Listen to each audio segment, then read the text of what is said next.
And when we finally do see the Mueller report a month from now, 2 months from now, they have already won the PR battle. Is that what? Because otherwise it doesn't make sense. Because if they're going to be completely shattered by the results of the Mueller report when it does come out, why are they lying now if they're lying? No, Chris, I think you're 100% right. And if you watch the last few months, this felt very orchestrated.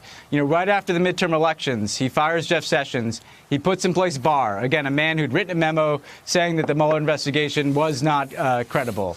Then they knew that they had in Bob Mueller somebody who, unlike James Comey, remember when James Comey decided not to charge Hillary Clinton, he went out and gave a press conference and talked about all the concerns. They knew that Bob Mueller plays it straight and that he's silent, and that Bob Mueller was just going to file this report and not say anything. And they knew that Congress wasn't going to see that report right away because they knew it was going to go first to the Attorney General's office. So what they understood is that they would have this window to shape public perceptions of what happened. So Barr gets this report. Nobody else has seen it. Barr gets to interpret this report to Congress in this 4-page memo. Trump is out with a vengeance, declaring victory, even though Trump himself, if the reports are right, the White House hasn't even seen this report. So Trump is out saying it fully exonerates him. And what happens? He has one part of the media that is immediately going to rally to his side. His right-wing media has his back. Then all anybody else has is this letter from Barr essentially saying that the report validates Trump's version of events, even though we have this much bigger caveat from Bob Mueller saying that on the question of obstruction of justice, he is expressly not exonerating Trump, right? And if the obstruction of justice is real, we're together on this. Let me go to the Congresswoman, because this is about the old line in politics is timing is everything. The timing of this, so that he gets to shape the opinion. The president himself gets to shape the opinion about the verdict on him. He gets to do it thanks to Bill Barr, the man he put in there to help him do it, perhaps. And now, months from now, we're told today, we might get the full report. By then, everything is gelled, and Trump has won the argument. What do you think of that, Congresswoman? Well, we know that William Barr was auditioning for the job when he wrote his 19-page report, basically saying the president could not obstruct justice.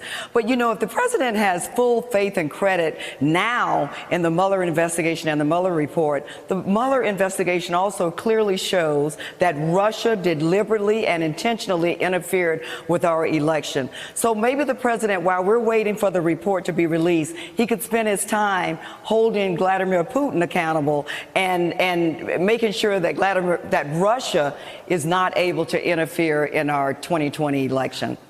Well, that would be smart presidency. I would just add this. I wrote a story about 2 years ago about the people that grew up in authoritarian regimes, seeing echoes of that in President Trump. He likes these figures like Vladimir Putin and Kim Jong-un. In some ways, they're the people that say if they lost an election or even if they won an election, I'm going to jail my opponent. I'm going to make sure that these people pay. That's the difference usually between America and third world countries and other places. And as a result, we see that part of President Trump's personality coming out. After it's like if I lose, it was rigged. If I win, you go to jail. That's the deal in crazy countries. Anyway, we thought we weren't a crazy country until recently. Anyway, while Trump's allies embrace the results of the Mueller probe, they're still attacking the investigation itself, saying it should have never happened. Here we go. This was the greatest farce ever perpetrated on our democracy. It's a disgrace, and it's a stain on our Constitution. This must be a day of reckoning for the media, for the deep state, for people who abuse power, and they did it so blatantly in this country. This should scare everybody. Did the investigators, did the prosecutors use the law for political purposes? If that turns out to be true, that is bigger than Watergate. Well, let me go to Ben on this, because you've handled public relations as part of the national security concerns. And again, back to you. What is their plan here? If it comes out in a couple weeks, if it takes longer, I'd like to come out next week, but I think there'll be pressure on Mueller to do so. But what's this gnashing of teeth about? What is this attempt to? They're not going to get rid of Adam Schiff. He's going to still be chairman of intelligence. They're not going to get out of the Congress or out of that committee job. They're not going to get people made persona non grata on television. I think people like John Brennan have admitted they overreached in what they said before about the president's potential collusion with the Russians. And I think it's a very honest thing by him. Others will do the same. But this was an honest investigation. And I think people should be proud we have these kinds of investigations by somebody as good as Mueller, who even the president praises. But what's this trashing going to accomplish? Ben. I'll tell you exactly what, Chris. And first of all, let's not forget that this investigation has discovered a lot of criminal activity. What's going to happen now? The Republicans, they know the Democrats have control of the House. There are going to be investigations that do reveal corruption, that do reveal all kinds of misdeeds probably by this administration. The Mueller report will ultimately get out, and there will be very damaging information in that for the president. They are preemptively trying now to discredit anything that Democrats do or any future discovery of things that Trump has done.